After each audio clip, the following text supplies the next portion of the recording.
Okay, so there's something big happening right now in music, and barely anyone in our world is talking about it. In terms of content, it's affecting everyone's reach, and for those who know about it, they have an edge over everyone else in the industry. The music artists that are winning and making millions of dollars or more per month every month know about this change. They live a life of travel, creative freedom, and sharing ultimate connection with people all over the world, and all of this is coming from one source and one source only. That one source is the combination of great music and compelling content. And I don't love it either, but in today's world, content is the number one difference between a local artist and a household name superstar. And of course, the quality of the music matters, but today, more than ever, content is king.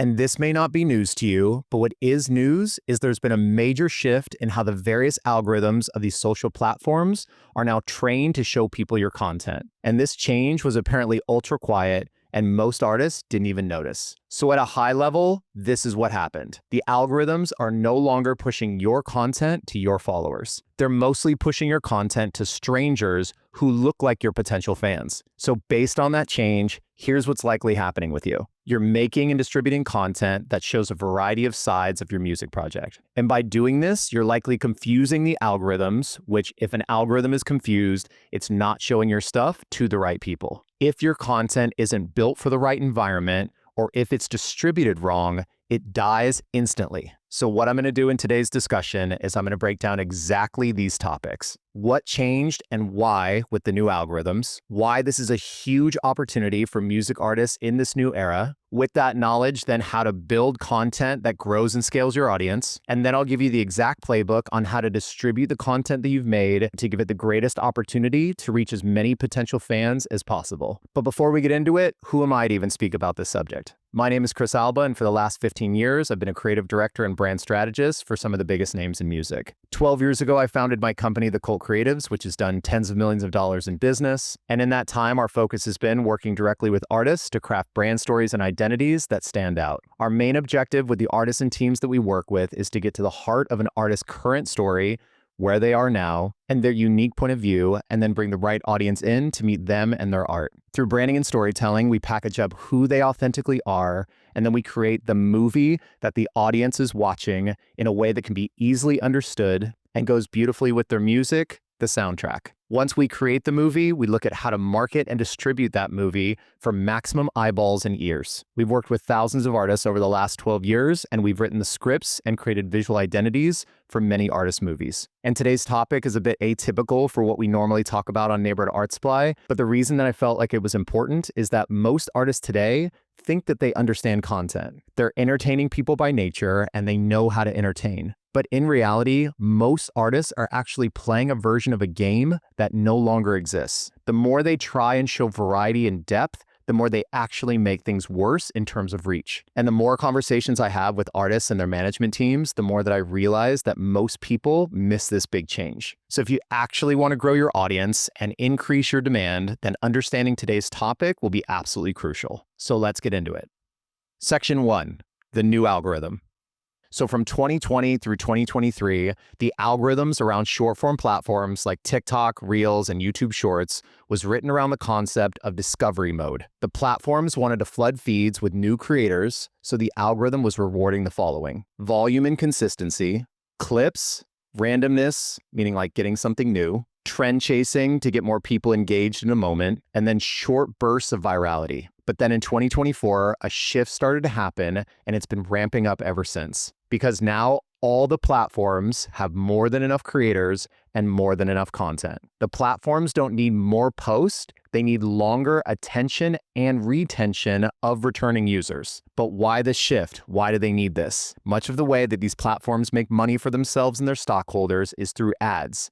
And the longer that someone stays on the platform, the more ad time that they can sell. So because this is the new model, the algorithm shifted. We are now in an era that a lot of the industry is calling interest media instead of social media. It's no longer, what did you post? Now the algorithm is trained to ask, what does this person care about consistently? Because once the algorithm knows that, it can then serve them that and keep them on platform. And then some of the algorithms are prioritizing sharing. But why would it prioritize sharing? If someone shares a post, the person that they shared it with then comes on platform. Then it's the platform's job to keep them on platform. The algorithms are still looking at engagement, but it varies platform to platform. But through engagement, they're all trying to decipher if the person actually cares about the content. So then attention and retention, how long are they spending with it? The algo is trained to think the more time that they're with something, the more they care about it. This may not be true, but this is what the algo thinks and what it logs. So the platforms now are optimized for the following. First, identity. Second,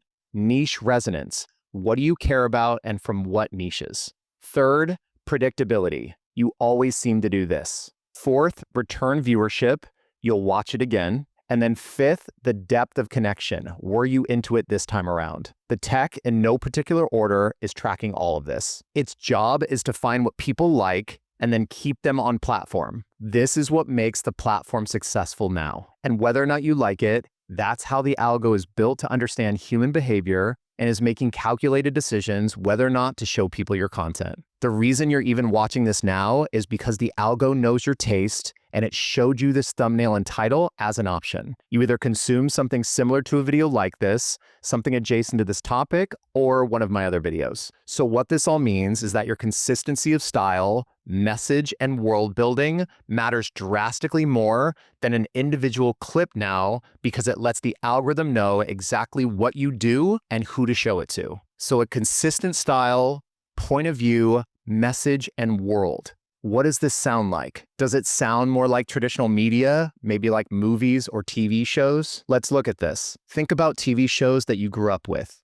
Think about your favorite ones. Before streaming, you had to tune in to watch something. But why were you tuning in? Were you tuning in because every week you were going to see a completely different thing and you never knew what you were going to get? Or did you tune in because there was a consistent style, point of view, message, and world that you liked?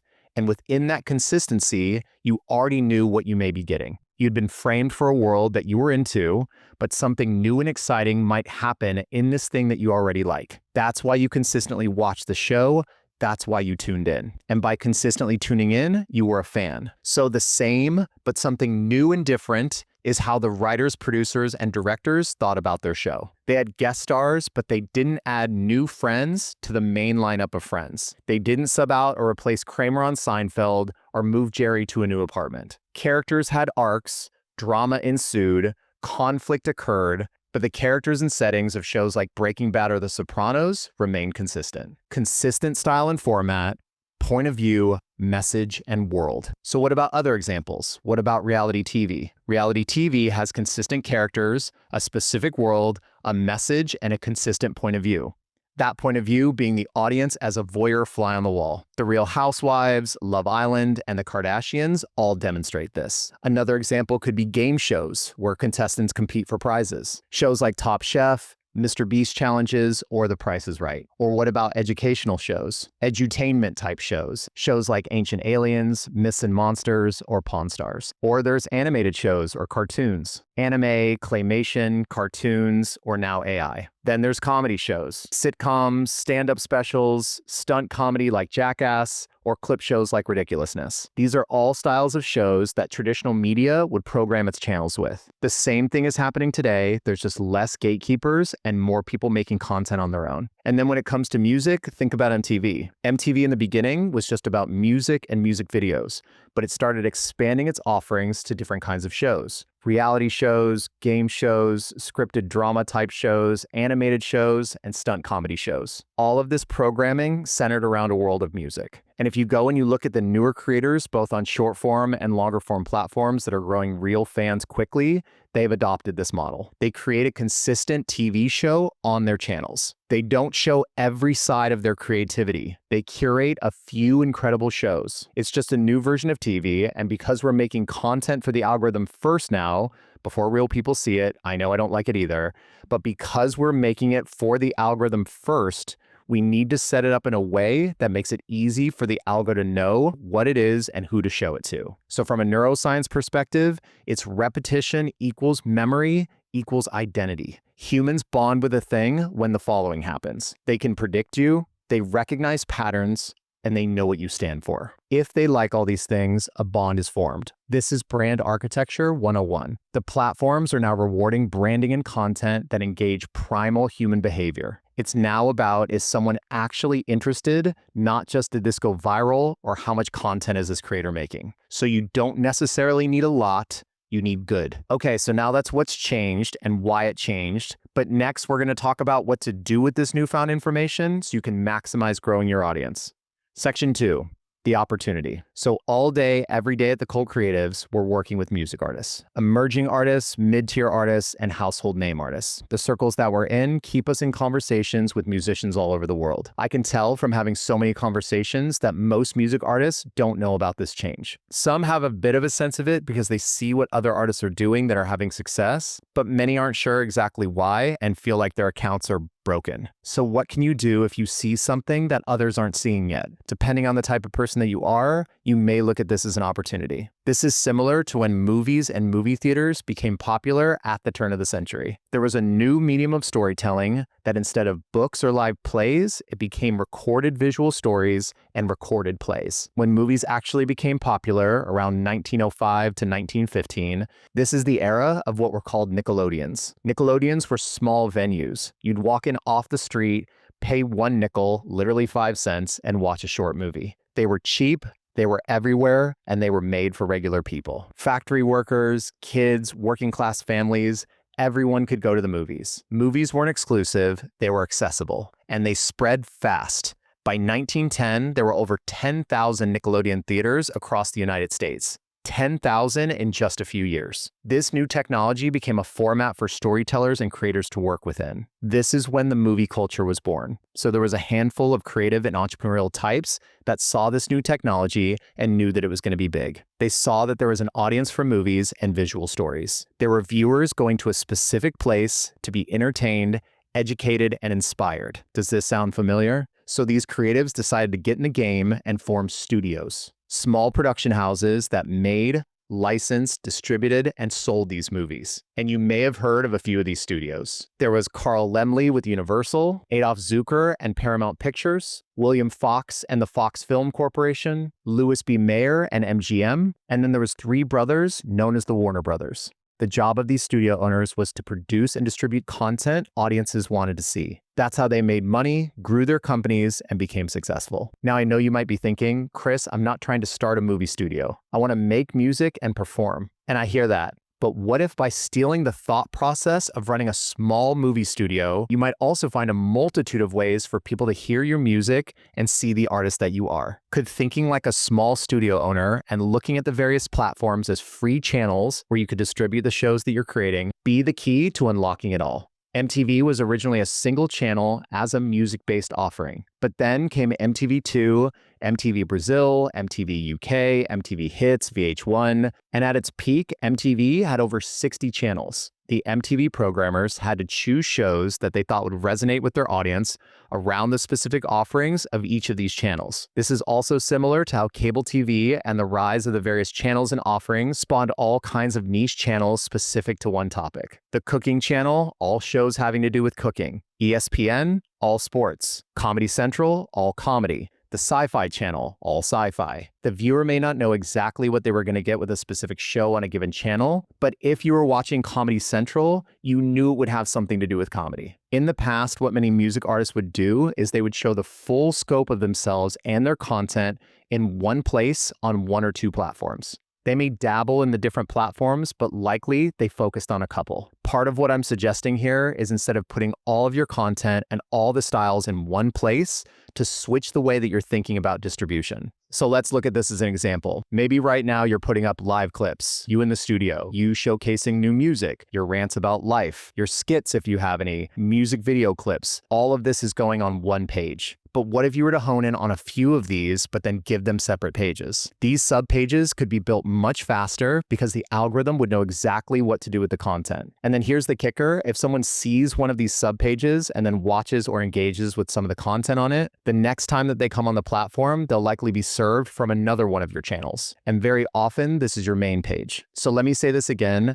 I don't love that this is where we are with content and music promotion now. But this is the new setup, and it's up to you if you want to get in the game. And this doesn't mean that you're turning into a one-trick pony that only does one thing. It means rethinking the distribution model on the content that you're making and the ideas that you have. You need to make things and distribute things that don't confuse the algorithm. You want to set it up in the way where millions of people have the opportunity to see your brand. And here's the best news of all. You don't need to have dozens of different kinds of content. You can find your core formats and unique angles and make those as high quality and valuable as possible. This doesn't mean necessarily that the content needs to be expensive or costly in terms of money, but what it may mean is that you're spending more time ideating, editing, and refining the content that you do have so it's as good as you can possibly make it. The reason they call it organic content is it organically starts finding its way to a wider audience because people are engaging with it, sharing it, and finding value in it. There's definitely an algorithm to consider,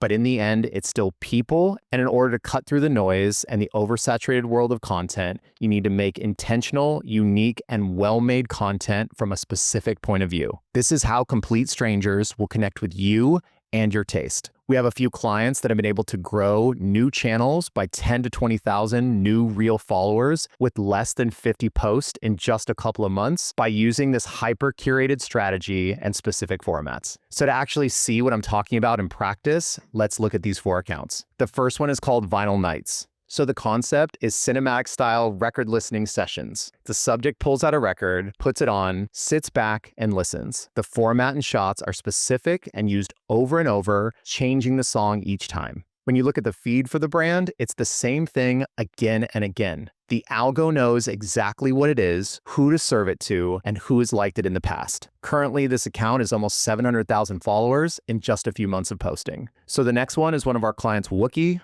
Wookie has a series he's been doing called Beats I Can't Release. So in this series, he plays 2 different roles, and it feels more like skit-oriented content, but he brought it into the music producer world. One version of him sits at a desk making music, while the other version walks by hearing the song. The version walking by isn't sure if he likes the song or not at first, but then eventually he loves what he's hearing. Beats I Can't Release is the same format every time. What changes is the song he's remixed or the song he sampled. If you like what he's done in the past, you will likely give the new remix a listen. So then the next artist is Emma Who. With her format, she's just filming herself on her phone making music. Her setup, composition, and framing is the same almost every time. If you've seen one of her videos before and liked it, you may give the new one a shot. You're familiar with her format, and her channel. So then for a larger artist, let's look at Sage brand Charlie Puth. He's using the same selfie video format of teaching the audience how music is made, music theory, and music psychology. It feels real and authentic to Charlie, and he displays his mastery in terms of his understanding of the music making process. The audience would be curious as to what kind of music the person making these videos may make himself. A quick note on the style though, what can happen if you slide too much into a zone of a teacher, you may change how the audience views you. If you're only doing tutorials, the audience may only come to you for that and then not your music. But with all these accounts, they have a short form series and ongoing repeatable formats. It's the same format, setup, and style,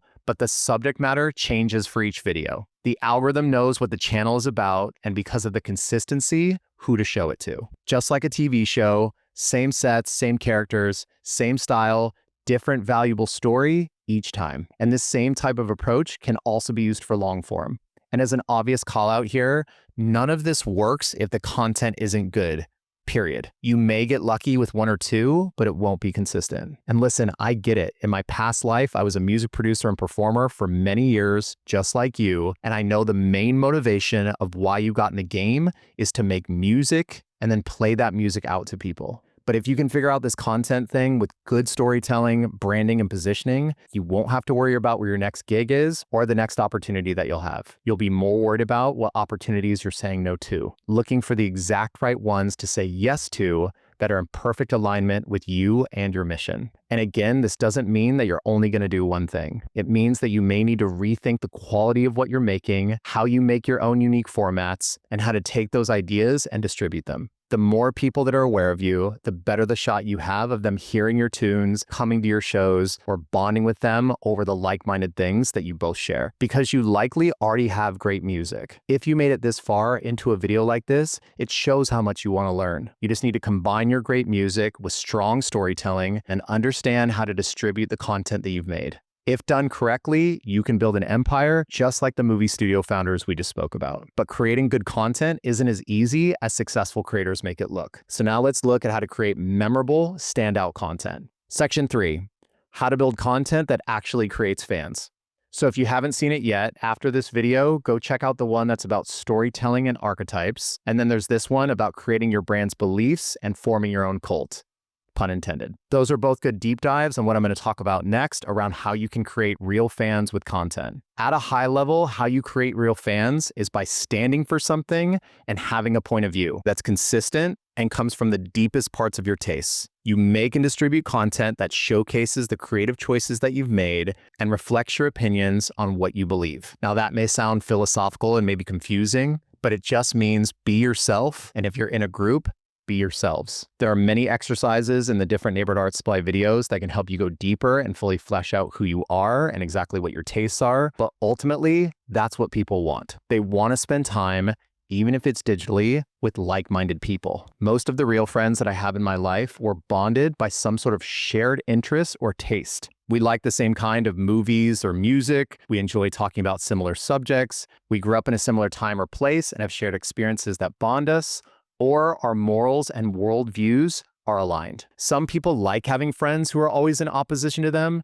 but that's rare. The more you make it known what you like, what you believe in, what your point of view is through your art, it's easier for other people to align with you and your taste. Put simply, a person may subconsciously think, we like a lot of the same things, you seem to be consistent in your taste, I'll continue to engage with you. Where so many artists go wrong is they look at other artists for what they should do and then they mimic them. It's easier just to do what everyone else is doing. It's harder to define and be confident in your own taste, but every legacy music act, big corporate brand, household name live streamer, or well-known movie director have a distinct point of view, consistency, vibe, and strict principles. Okay, so I'll get off my soapbox about being yourself, but it is the most important part. But the next most important part is how you approach actually building these series type shows that I'm talking about. I'm not going to get into the technical side of executing a specific kind of show, as everyone will do something different, but here are some high level steps and questions to consider as you create your series. Step 1, lay out objectives and mission. What do you want the content to do? How does it help tell the story of the brand? This is where you can plan how to attack your goals. Some of my clients are trying to go from being a known mid-tier artist to being a top-tier festival headliner. The goal is simple and clear. I have other clients that are trying to take the success that they've had and then build additional properties and products around the business, and the content would influence those objectives. We have some artists that are more towards the beginning of their journey and they're just trying to break through and solidify themselves in the scene. And then we have some artists who don't care about any of these things, but they are solely in the game of challenging themselves to make the best art that they possibly can. It's important to know what the mission is because that will define the content. Step 2, define the brand. Most of the videos on the Neighborhood Art Supply channel are about this topic. But no matter what, you need to be clear on what the foundation of the brand is before you start building any of the elements. Have you spent the time to properly flesh this out? Or are you just shooting in the dark with content, hoping that it's going to land? Defining the brand will inform everything you do going forward. Step 3, define the content buckets. So once you have the brand and story, you'll want to lay out exactly how that story may be told across the different platforms. A hero brand versus a rebel brand versus an everyman or everywoman brand, they're all going to have completely different content buckets. And by content buckets, I mean the style of content and the formats that you're going to use to show the audience your movie. So for example, a hero brand should be telling stories and creating content around challenge and then failing or overcoming adversity. A rebel should have content buckets that have to do with chasing freedom and doing things your own way despite what the status quo says. An everyman or everywoman brand should be telling relatable stories and creating relatable content. I'm just like you, just a regular person, but living the life of a music artist. So once you have the buckets, you'll need to then ideate on the potential series that could go into these different buckets. And then once you have those series ideas, you'll need to think about where they may go, meaning which platform. You'll then assign each series idea of where its home will be. And keep in mind that the new algorithm paired with the type of audience that you're trying to grow will define where you place the content. Different kinds of people interested in different kinds of things hang out on the different platforms. A big part of our process at Cult is discussing demographics when it comes to audience building and how that can be applied to the marketing efforts. Demographics basically mean what kind of people and where they are. This is part of what I was talking about before about finding like-minded people. Where and how you distribute could play into where your kind of audience may be hanging out. Where is your audience spending its digital time? There's all kinds of information out there about how age ranges, interest, and culture affects where people are digitally hanging out. For example, if you want to build with a younger audience, go to where they are and then present them your content. Step 4, deep research. Once you know the type of things that you want to make, why you want to make it, and where it may go, you can then begin researching and collecting references. There's so many ways to do this. You can, of course, look at modern day social platforms to see what inspires you and what formats are working, but you can also watch old movies, study old shows like sitcoms, dramas, game shows, reality shows, talk shows, challenge or fear-based shows to get inspiration to make something new. The more diverse you make your taste and references, and the more knowledge you have, the more unique your art will be. We as human beings aren't that different than we were decades ago. We just have new technology. It's why new iterations of a similar concept or brand work with new generations. The packaging just may be slightly altered. For example, The Weeknd isn't Michael Jackson, but for Gen Z, he occupies that spot. And for many of them, he is their Michael Jackson. Or same with Lady Gaga for millennials versus Madonna for Gen X. Same archetype, similar position, but for a new generation. Different, but the same. The research phase around what to make is skipped by so many artists. They usually just dive into making content blindly, or they just do what everyone else is doing. But blocking time for proper research and study is a huge part of the process. Step 5, make the content.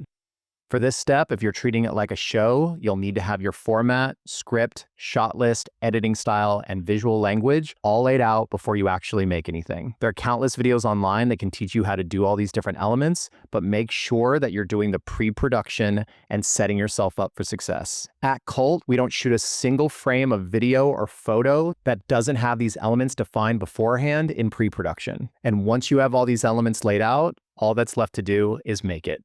Step 6. Analysis.